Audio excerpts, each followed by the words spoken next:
8 o'clock, so we will get started. And we are absolutely delighted to have Dr. Megan Clowse here, virtually from Duke University, almost in person. But we are delighted we were able to work it all out. And to introduce her, I have Dr. Bartles, who is our Division Chief of Rheumatology. Fantastic. It is my absolute pleasure to introduce our grand round speaker, Dr. Megan Clowse, today. Dr. Clowse is an associate professor of medicine in the Division of Rheumatology and Immunology at Duke. She received her BA from Johns Hopkins, her MPH from UCLA, and her MD from Vanderbilt. She completed internal medicine residency and rheumatology fellowship at Johns Hopkins. She joined faculty at Duke in 2005, and she served as the clinical lead from 2010 to 2015 and as the founding director of the Duke Lupus Clinic from 2008 to 2016. Her clinical research focuses on the management of rheumatic diseases in pregnancy, and she's cared for more than 600 pregnancies with lupus and other rheumatic diseases, collecting information in a registry called the Maternal Autoimmune Disease Research Alliance, or MADRA. She's also served on the core leadership team for the inaugural American College of Rheumatology and their reproductive health guidelines, which were published in 2020. She's an international leader in lupus pregnancy and reproductive health in rheumatology, and she has more than 100 peer-reviewed publications. As the founding director of the Duke Lupus Clinic, she continues to see patients and mentor many junior faculty researchers, and her team is developing new approaches to lupus classification and management, and they're collecting and analyzing patient and provider reported measures as ways to improve care quality. I've had the pleasure of working with Dr. Clowse on an NQF panel on lupus quality of care and on the American College of Rheumatology RISE Research and Publication Subcommittee. And she directs the Duke RISE Registry Analytics Center. She also co-directs the Duke Forge program, where she helps many Department of Medicine faculty at Duke to use resources and innovative approaches at using health data to improve patient care as well. So please join me in welcoming Dr. Megan Clowse. Thank you. Well, thank you so much to Dr. Bartles for inviting me to give this talk. I'm really thrilled to be here virtually, though I was much more enthusiastic about being there in person. This was going to be my first post-COVID talk at a university, getting to meet colleagues and new colleagues and seeing how places work. And I was really excited about that. But then my family and I went to the UK for 2 weeks for spring break, which was fantastic. But 1 out of 13 people in the UK have COVID. And so I caught COVID. And so I had to stay in the UK for an extra week. And I actually just got back yesterday. So I'm very sorry I'm not there in person. But I'm really pleased to be able to talk about this today. And I have already been issued a rain check, so I look forward to coming back. So my talk is called so a pregnant woman walks into my office. This is something that happens to me often. Almost every time I'm in clinic, I see pregnant patients. But for most internists, I know that this is not usually something that happens every day. This might happen a couple of times a year. And it's often something that a lot of internists are not really comfortable with. I know I was not. So here are my disclosures. In particular, the website I'm going to talk about has been funded through an independent medical education grant from GSK. So our objectives today are to identify ways that you as an internist can improve pregnancy outcomes with your patients. We're going to talk specifically about something called the 1 key question, which helps do that. And we're also going to talk about the lived experience of women living with chronic disease as they become mothers, because I think it's sometimes a little different than we all might imagine. So the internist role in pregnancy. So first off, yes, you have a role. So I didn't really realize that when I was a resident. I remember joining my fellowship in rheumatology and being called to labor and delivery 3 times in the very first month that I was on service, and being kind of shocked. To be honest, wasn't even sure that they delivered babies at the hospital that I was in, and didn't even know where to get to. So it turns out that as more and more, women are getting pregnant older, so the average age of pregnancy is decidedly going up in the United States. More and more women have chronic diseases during pregnancy, either prior to pregnancy or during pregnancy. And therefore, the internist role is, I think, increasing in pregnancy management. And how you manage chronic diseases both before and during pregnancy matters. And I'm hoping to really show you today that actually how you manage it and really even how you talk about it with your patients can make a really big difference in outcomes. So we know that in order to have a healthy baby, you really have to have a healthy mother. So treating chronic diseases with medications in pregnancy is really often the key to the healthiest baby. So we sort of stepped away from this thought back in like the 1940s and 50s with the thalidomide scare. So thalidomide was a drug that was given as an antiemetic to women in their first trimesters for morning sickness. And it was given out throughout Europe and led to about 1 out of 3 infants being born with very deformed limbs, what they called flipper limbs. So fortunately, the drug was not approved in the United States by the FDA, not because they thought there was a problem, but it just wasn't. So it didn't happen here in the US, but it really terrified the world and really kind of changed our view from thinking that the placenta was almost like a really strong protector of the baby from things that were in the mother to just like a wide open sieve. And the sort of prevailing thought was that all medications are going to harm children and harm babies. And so no medications is definitely the way to go. And I think that you might agree with me that that's still kind of the prevailing feeling, I think, in the general community, not necessarily the medical community, but in like the general public, is medications are not good. You should really be off all of your medications for pregnancy. And what we've discovered in the last, maybe 20 to 40 years is that that's not really true, actually, that allowing chronic diseases to run rampant during pregnancy actually leads to more pregnancy complications. And picking the right medications in order to promote healthy pregnancies and control chronic diseases is actually how we get each woman to the safest pregnancy possible for her. So I'm going to talk briefly about hypertension, obesity, and diabetes, things that I'm sure you see a lot of. So first, hypertension in pregnancy. So we really think of it in a couple of different ways in pregnancy. There's just mild to moderate hypertension, and that really actually has pretty limited impact on the developing fetus. The placenta does regulate blood flow pretty well so that the baby is getting good nutrients and so on through the placenta. And our main concern about mild to moderate hypertension in pregnancy is that it can convert to more severe hypertension as a woman gets closer to delivery. Now, women with pre-existing hypertension are at higher risk for preeclampsia, but actually treatment of hypertension in pregnancy doesn't actually prevent preeclampsia. Preeclampsia is really a placenta-driven pathology. Severe hypertension in pregnancy, considered greater than 160/110, however, can be really catastrophic. And I think of it as really problematic throughout pregnancy. So first trimester, really severe hypertension really sets up the placenta for poor development and can lead to catastrophes later in pregnancy, even when the blood pressure is managed pretty well. It increases preterm birth, it increases small for gestational age infants, it increases things like maternal stroke and so on. So treating severe hypertension and preventing severe hypertension is an important component. And that's really a place where internists might need to step in. In my experience, regular obstetricians do not have as much expertise with managing hypertension, but the maternal fetal medicine doctors, in my experience, or the high-risk OBs, or sometimes called perinatologists, tend to be quite excellent at it. So the drugs that we use, labetalol, which I don't know about you, but it's not a drug that I use very often outside of pregnancy. It's twice a day. It's not the best beta blocker that I've found in terms of effect, but it does continue to have good uteroplacental blood flow as opposed to other beta blockers. I prefer calcium channel blockers like long-acting nifedipine. I think they work a little better. The key is to avoid ACE inhibitors or ARBs because they can cause major birth defects. It's sort of a low risk in the first trimester with cardiac defects. However, in the second and third trimester, they can be catastrophic because they really decrease blood flow to the kidneys of the developing fetus, which can cause renal failure actually and death.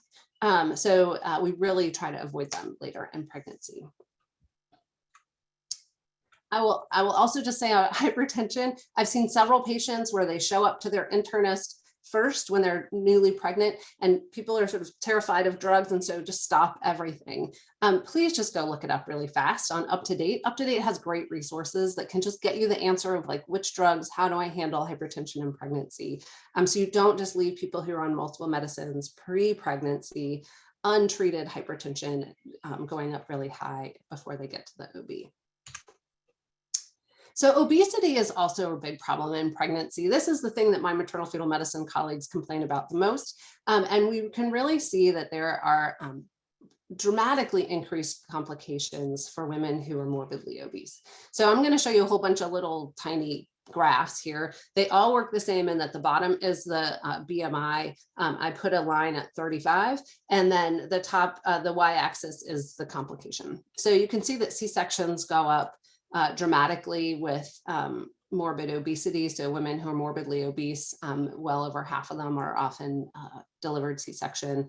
Preterm birth goes up significantly. So a woman with a BMI of 35 has about a 30% chance of a preterm delivery versus 10% for a normal patient. Preeclampsia goes up pretty much linearly. Gestational diabetes and macrosomia, meaning a large baby, which is usually due to diabetes, goes up dramatically. Stillbirth goes up, so loss after 20 weeks goes up in women who are obese. And then the baby has to go to the intensive care nursery goes up, and the baby dying in the hospital goes up. So these are really important outcomes. These are dramatic increases for women who are obese. And I think that it's worth talking about these with your patients, ideally before they get pregnant.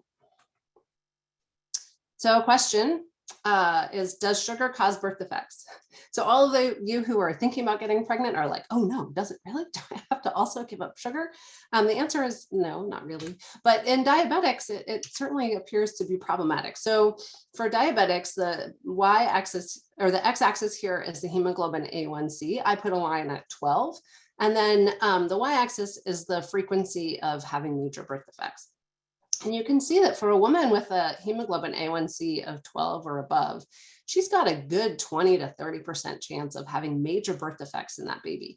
That is getting to the level of thalidomide, right? That is the level of cyclophosphamide. That is terribly high, right? We think of the general population risk of birth defects around 3%. There are medications that we use or that we don't use in pregnancy because they increase the birth defect rate to 7 or 8%. And we're talking about people with just poorly controlled diabetes, just automatically being in the 20 to 30% risk. So this is a huge risk. It's primarily cardiac and genitourinary issues that go up. And I think a lot of women don't know this. I didn't know this as a physician. You might not know it either, but I think a lot of women really don't know it. So I think the next question is really sort of how do we change our conversations with women? And women with chronic diseases need to have honest and accurate conversations pre-pregnancy. So most women are unaware of all those risks that I just showed you.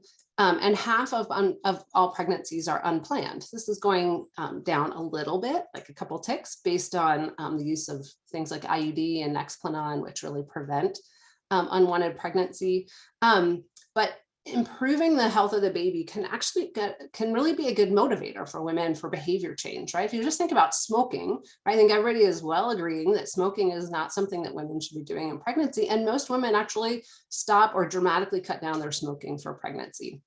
So learning that being morbidly obese really dramatically increases pregnancy complications can be a great motivator for a woman who wants to have a healthy baby to lose weight prior to pregnancy, right? And knowing that really, every tick down on her BMI decreases the risk of those complications can be a great motivator. She doesn't have to get all the way back to a BMI of 20, but it would be great if she went from a BMI of 35 to 30, right? That makes a significant difference, and it's a feasible thing for a woman to do. Getting her diabetes under control ahead of pregnancy, also really an important thing, and they might not realize that it actually will impact their baby. So how do we actually get to this? And I think the way not to get to it is to only address reproductive health by asking in the middle of your medication review or review of systems, usually without looking up, right? This is actually how usually we do it.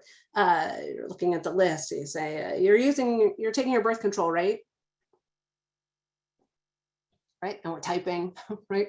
So there's only one answer to you're taking your birth control, right? Right, the only answer that's the correct answer is, yeah, I am, right? Even though people are often not taking their birth control. I have a patient group that I worked with, and every single woman told me that she at some point had been somewhat dishonest about her birth control use to her doctor. And these are women of all socioeconomic groups. So it's not just a patient empowerment thing. It's a not wanting to let your doctor down, not really wanting to have the conversation, et cetera. So a different way to approach this is something called the one key question. So the one key question is a tested, validated approach to starting these conversations to have really effective pregnancy planning and prevention. It has been tested in multiple different kind of clinical situations, most commonly in primary care. The question is, would you like to become pregnant in the next year? So it's a pretty simple question. I think that the keys to its success are that it's open-ended, right? So we're not feeding the woman the answer. She can say yes or she can say no. I like that it has like, right? Would you like to become pregnant? Not like, are you planning on getting pregnant? Are you going to get pregnant? But like, are you interested? Are you thinking about it? Right? Because that will actually pull in more people than people who already have their ducks in a row and are ready to go. I like that it introduces the idea pretty gently that you're actually interested in having this conversation. And it gives you a good opportunity to tell her briefly about why. And it's just an opportunity to really, address what she needs and to find out what she needs. So we went and used this question in the Duke Lupus Clinic. So we put this into our intake form. Actually, all of our patients at every visit, they do a 2-pager handout, and it was on there. So this is data from 134 women who completed it, who are all of reproductive age, 18 to 44.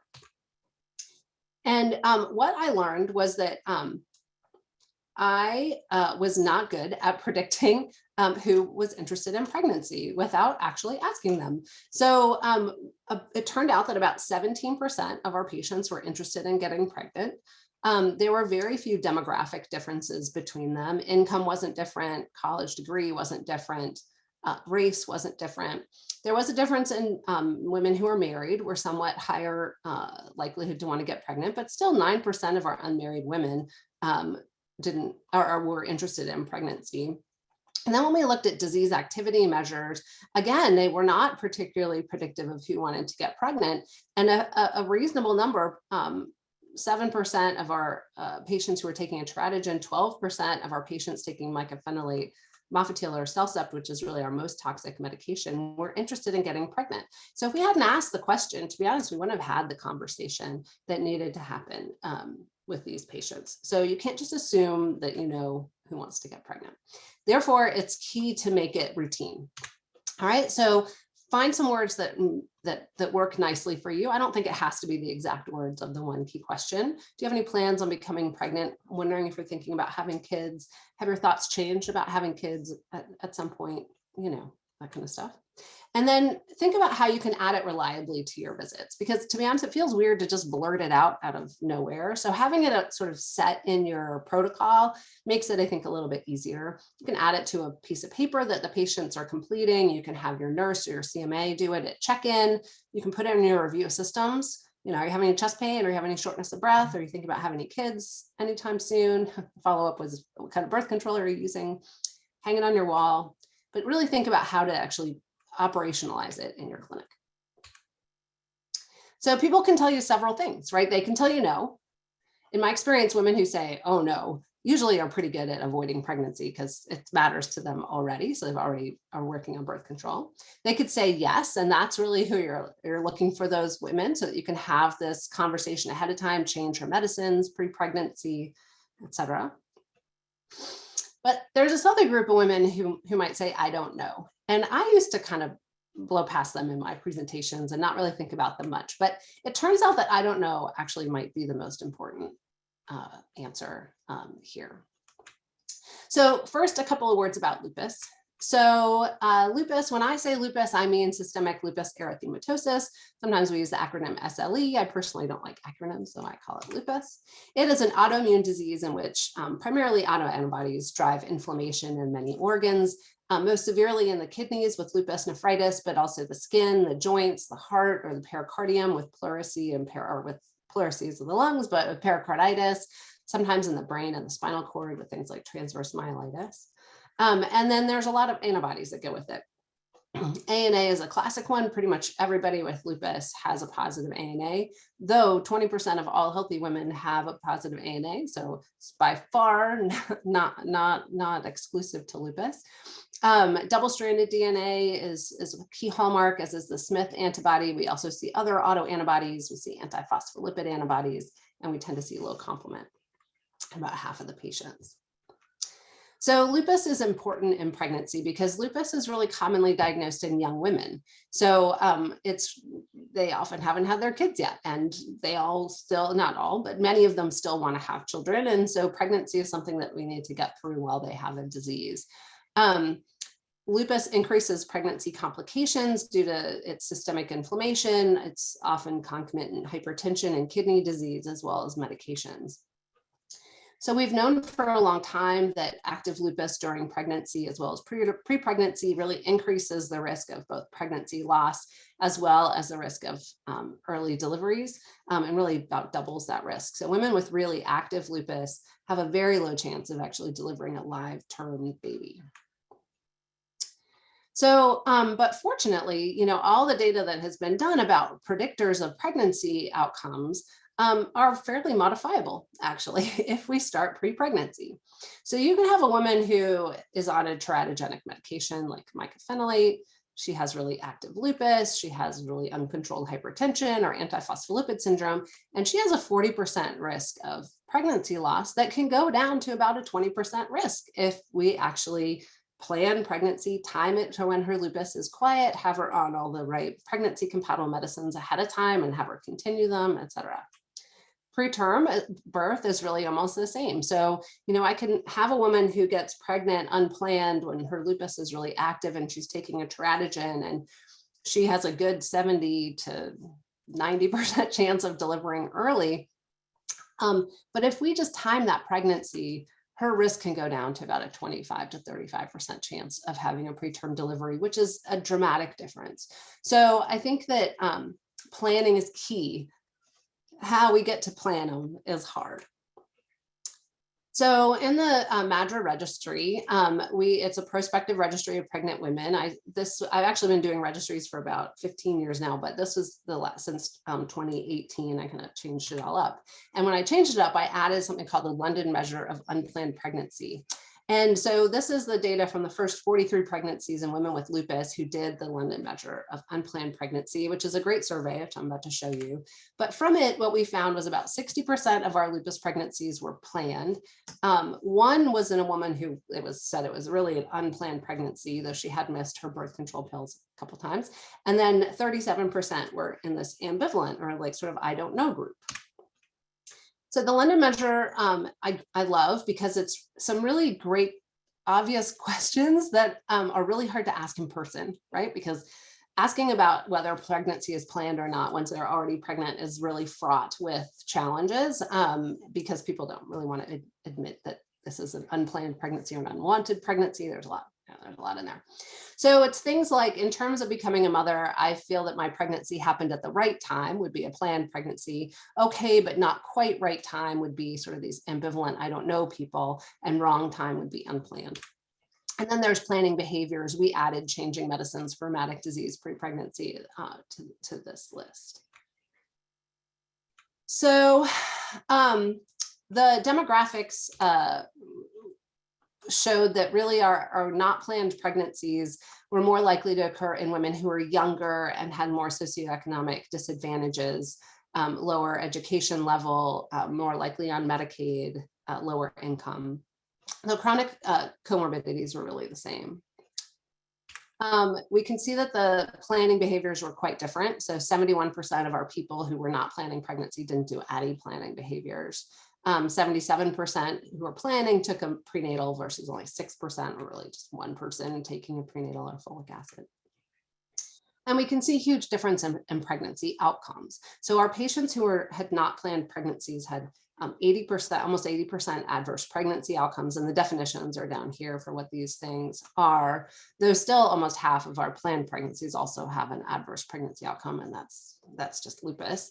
Our severe adverse outcomes, so neonatal death, fetal death after 12 weeks, very early preterm delivery or preterm delivery with preeclampsia, 43% of our unplanned pregnancies fell in this group, and none of our planned pregnancies. So this is a just dramatic difference. These are tragic outcomes that will impact this woman usually for her entire life.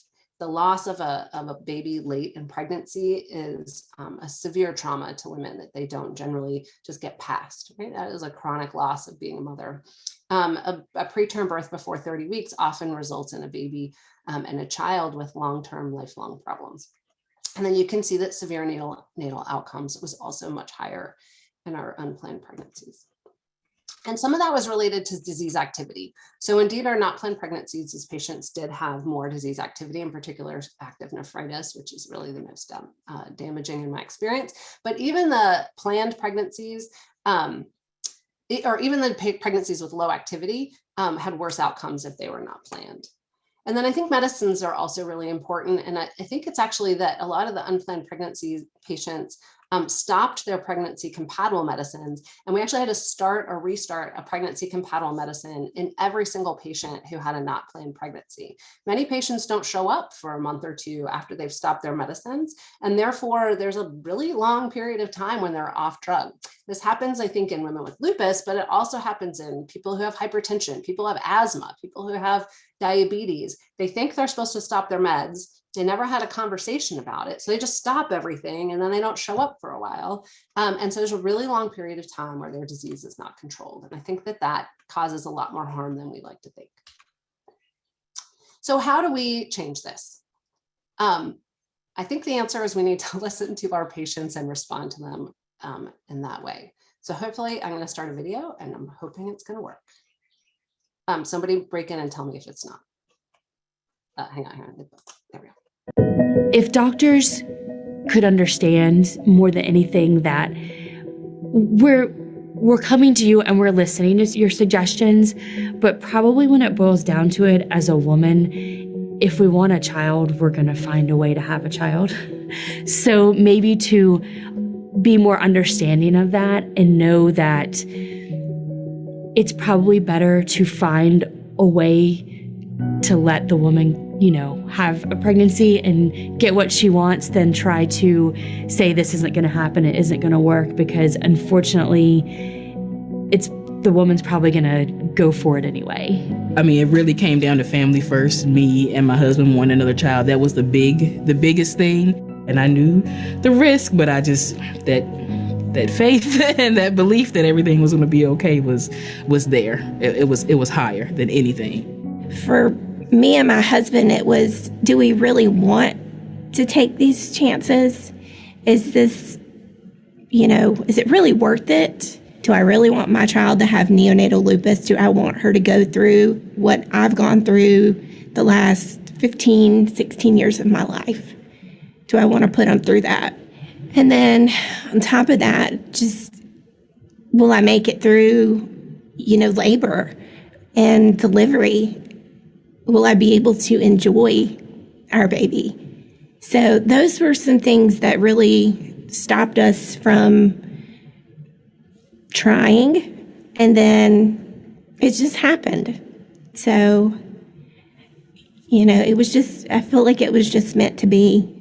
When me and my husband first started talking about conceiving, I didn't tell my doctor. I was very sick. I remember going through different infusions because we were trying to get my lupus symptoms under control.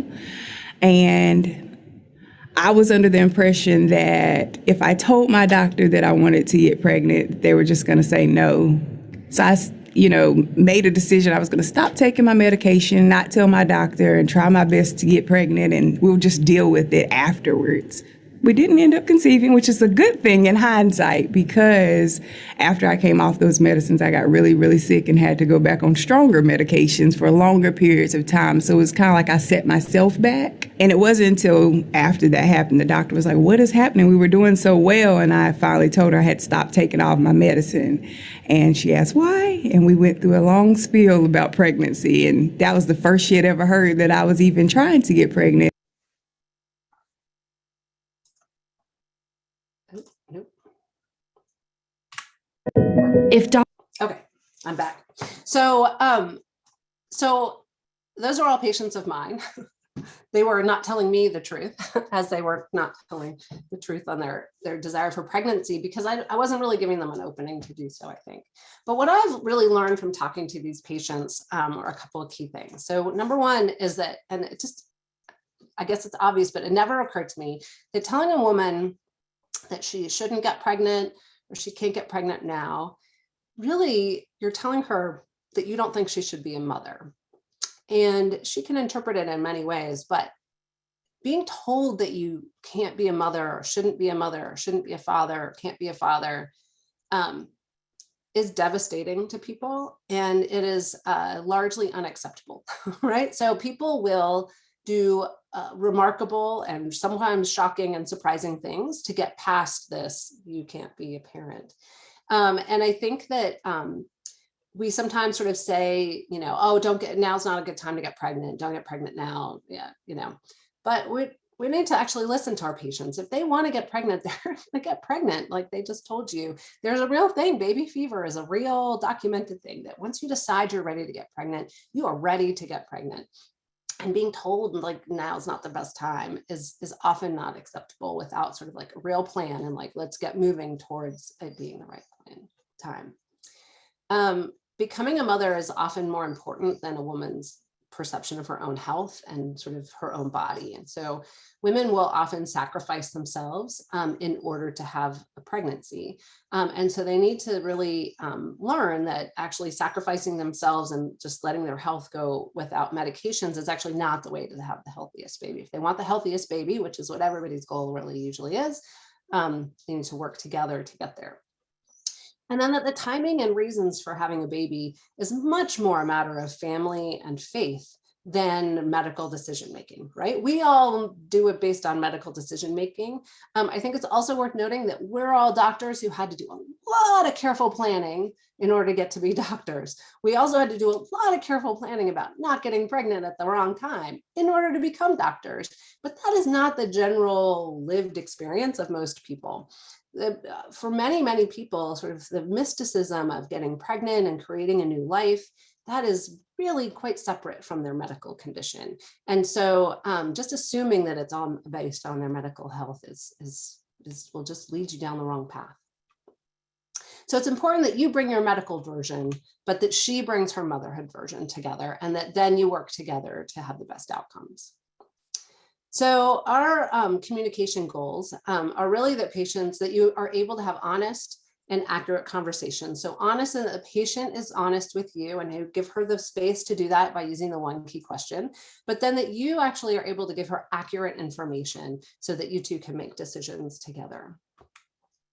So how do we have accurate conversations, right? So I went and did a lot of work with rheumatologists and found that a lot of them just were not comfortable or able to give accurate information to their patients. And the patients were really not trusting what the doctor was telling them, either because it was different from what they were reading in other places, or because the doctor didn't really seem like they knew what they were talking about, right? And patients can tell when you don't really feel like you know what you're talking about, right? So in response to that, I made a website. It's called www.lupuspregnancy.org. We did this with funding from GlaxoSmithKline. And somebody tell me if you can't see the website. So this is our website. It is designed for both patients and providers. And it's designed in particular to kind of get you both working on the same side together. So in particular, we have a lot of information about pregnancy planning, and we have it so that you can go through it on the internet together, and we have it as a handout, and I actually like it as a handout the best, because this is a handout that I actually use almost every week to talk through pregnancy planning with women. We have carefully reorganized it multiple times based on sort of how the conversation goes. And I think that using a tool like this might feel pretty foreign to a lot of doctors. I have to sort of get people past this, like, really, I'm using a handout to have a conversation. To really feel comfortable that it helps you share information in a way that's useful. And I think it's useful because it's in a pretty careful order. And I think it's useful because it gives the doctor the answers, right? So I'm sure you are like me and you hate it when somebody's like, just ask your doctor about this. And you're like, I don't know about that, right? So telling patients just go ask their doctor about lupus medications and pregnancy, what I learned is that they get incorrect information from their doctors. So we made this handout and this tool in order to give doctors the answers quickly in order to make good decisions with their patients. So the way that this works is that the patient and the doctor talk through this together. It gives them the basics that having a healthy pregnancy is really related to having decreased lupus activity and taking pregnancy compatible medicines. It helps them figure out how active the woman's lupus is at this time and if it's appropriate for pregnancy. It walks through what medications are pregnancy compatible and recommended, which for which we have insufficient information, and which ones cause birth defects. So it's clear, doctors are not confused which one's in which group. It's all right here. And we have a thing about sort of what doctors to see, because these patients with chronic diseases need to see multiple doctors, often during pregnancy. And then it has sort of a few key things at the bottom about management, like blood pressure, for example. It's also followed by a page about birth control, which is the other half of this conversation and also important. So I use this handout often. I have been out teaching rheumatologists to use it, and we've been using it in the Duke Lupus Clinic for a while now. So we recently did a sort of quick analysis of how it's going in the Duke Lupus Clinic, and we looked at a couple of different time periods. So we looked at 2018 to 2019, which was our original study, of 151 women, in which we have found 17% were interested in pregnancy. But then we also just did another quick analysis on the COVID era, because we do a lot of telehealth. And what we did was we sort of wanted to see who was interested in pregnancy. We also wanted to see who wasn't really medically ready for pregnancy. And then we wanted to see how well we were doing at getting effective information and effective pregnancy planning delivered to the patients by using the handout.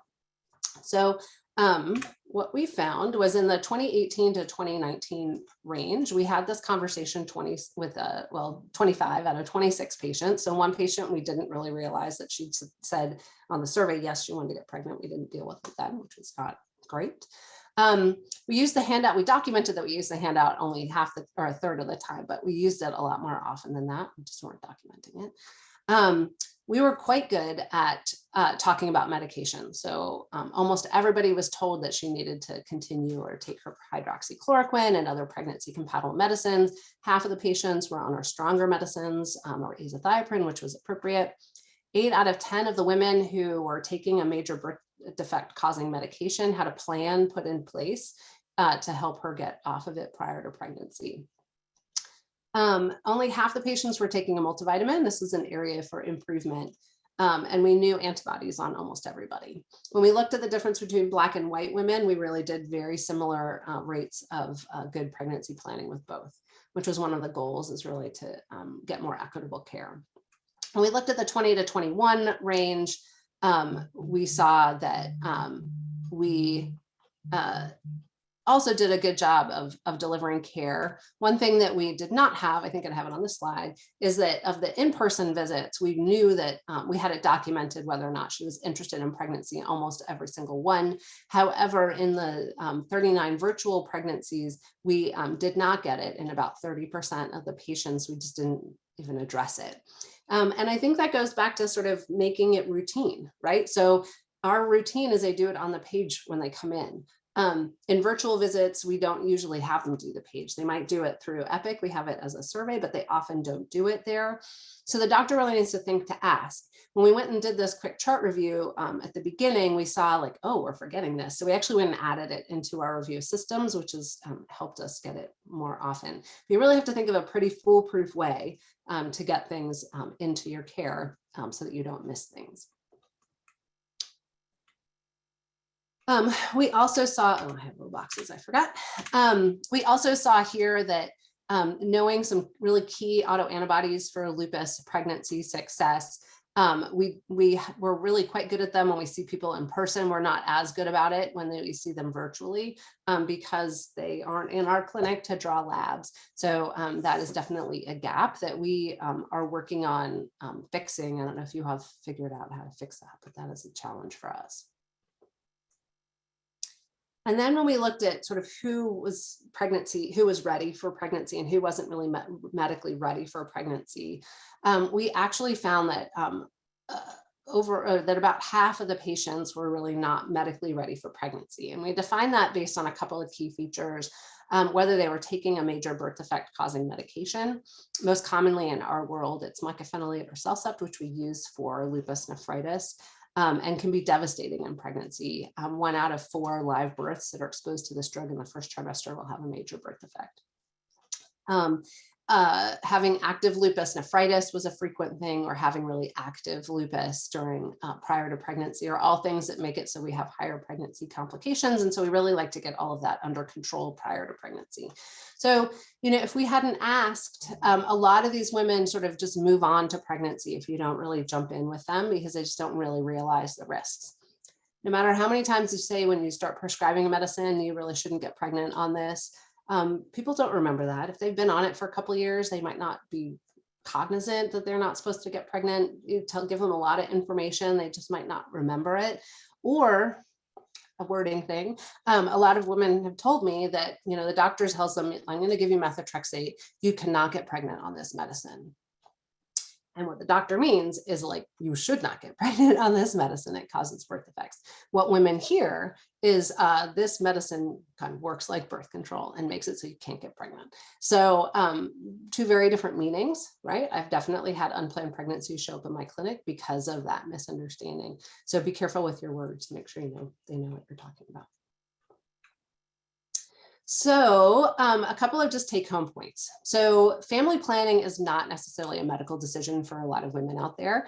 And assuming that it is, and assuming that they know all the information that is inaccurate and is going to lead to pregnancies that are not as well medically managed as they should be. I really strongly recommend using open-ended questions to promote honest dialogue and making them be like a really focused, like a specific part of your visit, at least once a year. And then those undecideds, the women who are neither planning to avoid pregnancy, but also not really planning to get pregnancy, are a really high-risk group. And they are in lupus, but they're also that high-risk group in the sort of not well-controlled diabetes, the not really taking their blood pressure medication reliably, the morbidly obese patients who don't realize the risks that they're potentially putting a pregnancy into.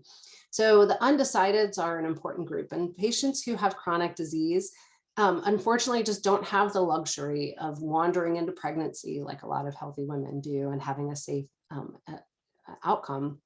And so helping women sort of see that ahead of time, see that there is a path to a successful pregnancy, seeing that you want to partner with them on that path, I think are really important components that you can start putting into your care, and that will really get you and your patients to the shared goal of having the safest pregnancy possible. I will definitely say that helping women have the families that they want is an extraordinarily rewarding experience for me, for patients, for other doctors. Being able to talk with this woman about her baby, about her children as they grow up, and knowing that you really were able to play an instrumental role in helping her get there can be an extraordinarily satisfying component of being a doctor. So with that, I think that's my last slide. It is my last slide, it's just not switching. And I am done and happy to take questions. Great, a really wonderful presentation. And for me, brought up a lot of things that I just don't routinely think about. So thank you. There's a more of a comment in the questions from Molly Carnes, who mentioned that Frances Kelsey is the person that thalidomide was not approved in the US.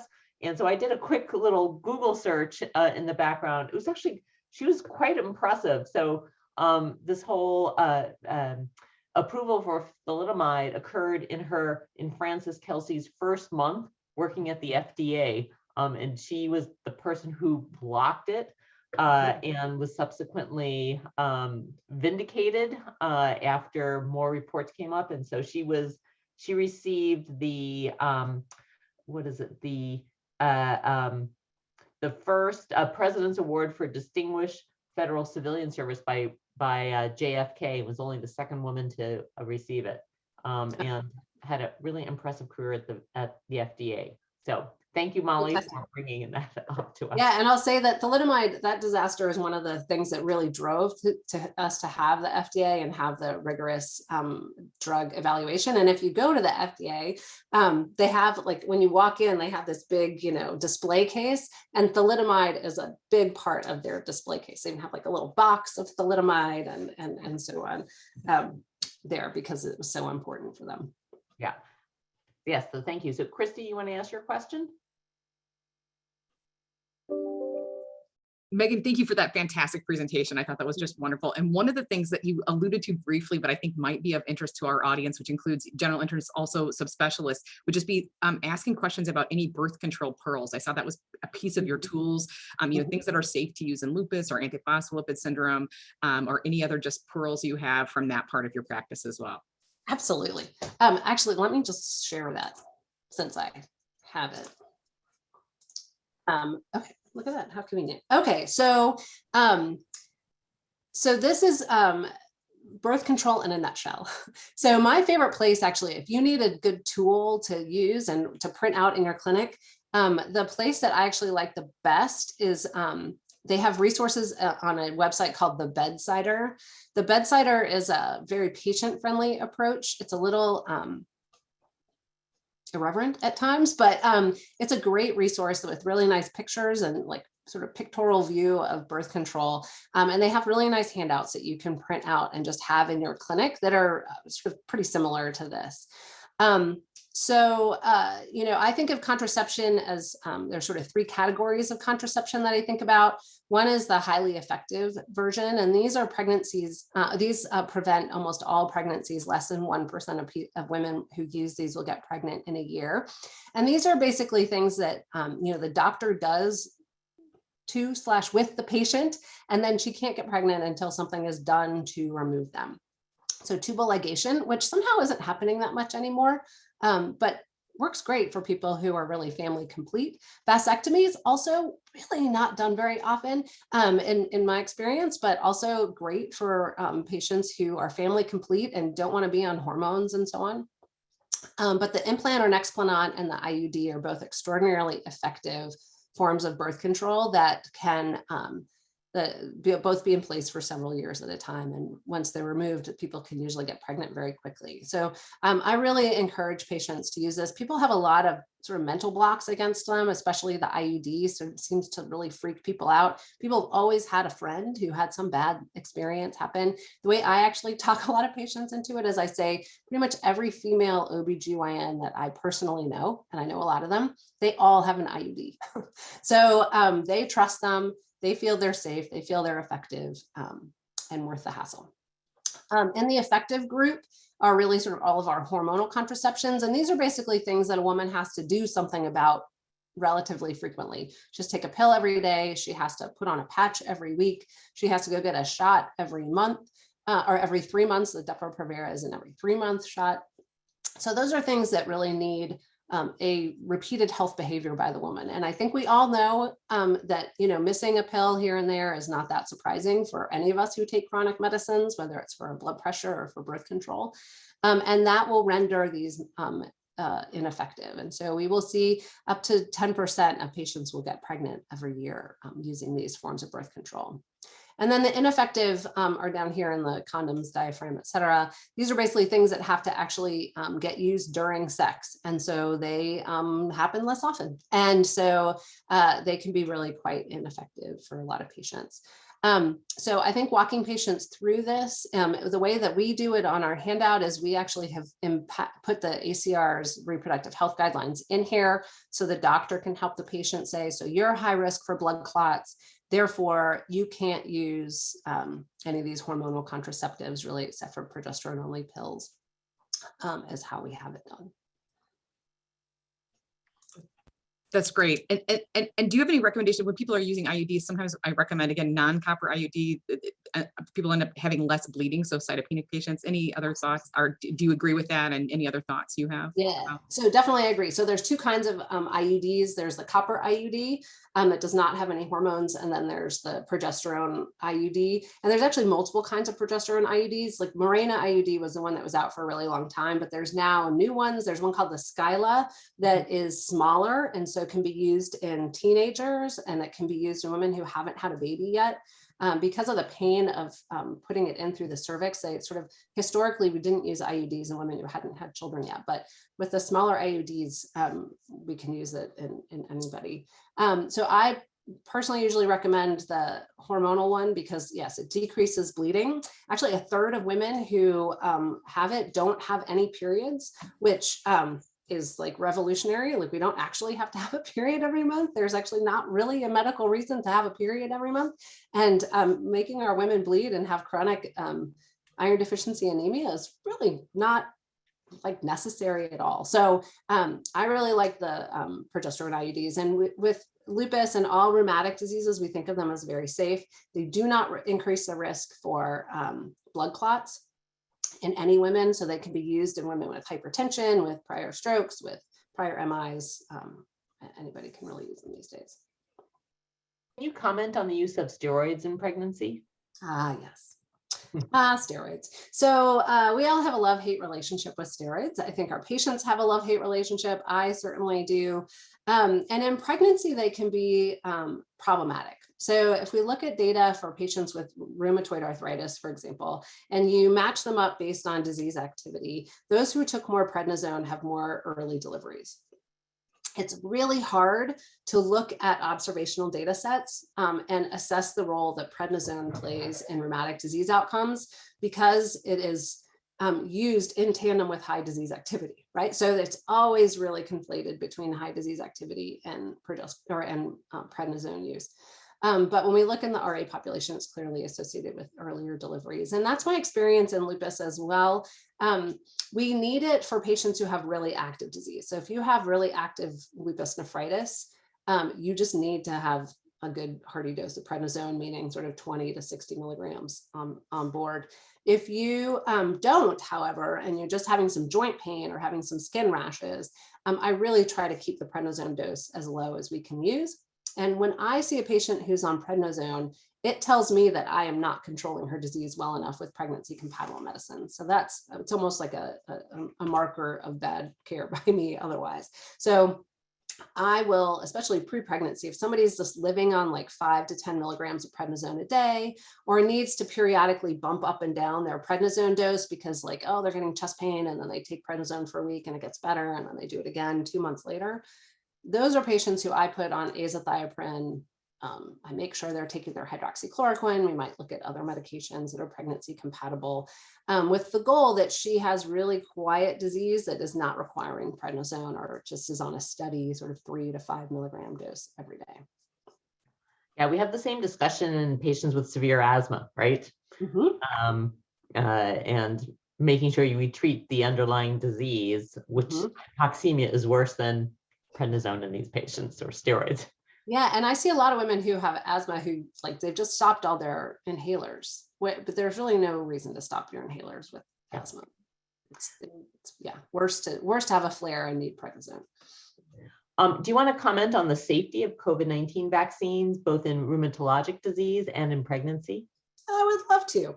So I have been a big proponent of the COVID-19 vaccines in pregnancy and have managed to get almost all of my pregnant patients vaccinated. So we consider them very safe for women with rheumatic disease. So any rheumatic disease, there's really not a single rheumatic diagnosis that I know of that is making us hold back on COVID-19 vaccinations. The sort of early data about thrombotic risk with vaccinations really has not panned out. And so we're not concerned about that for patients with antiphospholipid syndrome, for example, who are at high risk for blood clots. And we really haven't seen increased flares either. So, a lot of people, obviously, probably a lot of people in the audience felt kind of crummy, felt kind of feverish, kind of achy in the days after their COVID-19 vaccination. That, by the way, is how how you felt then is how our lupus patients feel when they tell you they have a flare. That's what it is. I've asked the patients. I'm like, was that the same as a flare? Yes, that was exactly what my flare feels like. So now you know. But we don't see an increase in side effects. You know, the side effects seem to be just as random in our lupus population as they are in the general population. We're not seeing a significant increase in flares. We did see one patient with pretty significant pericarditis that came on, I think maybe related, but I think that was it. So we don't really see flares. In pregnancy, you know, especially the Delta strain of COVID was really problematic in pregnancy. The risk of stillbirth increased fourfold in patients who had the Delta form of COVID, which is, you know, really dramatic. And that data really, I think, promoted a lot of my patients to finally get vaccinated, because our patients with lupus, we think of about a 1% risk of stillbirth, and that takes you up to a 4% risk of stillbirth, which is really high. We also see that pregnant patients with COVID-19 get sicker than other women of the same age. So it's pretty rare that we have somebody in the intensive care unit at Duke who's pregnant. But I would say for the past 2 years, there's almost always been at least one patient with COVID who's been on a ventilator, if not ECMO, for months. So we've seen some really devastating pregnant patients with COVID, which I think also is a good reason to get vaccinated. So we promote vaccination strongly. All trimesters, I don't care, just get it. When you show up and I can hold you down. I don't hold anybody down. Yes, strong recommendation for all of your patients, both with rheumatologic disease, pregnancy, or who are thinking about pregnancy. Absolutely. And we're up to 4th shots. Actually, with the new booster recommendations, I don't know if we're up to a 5th, but anybody who's on immunosuppression, azathioprine, mycophenolate, CellCept, we're actually encouraging more vaccination. Great. Okay. All right. Well, I think that is all the questions right now.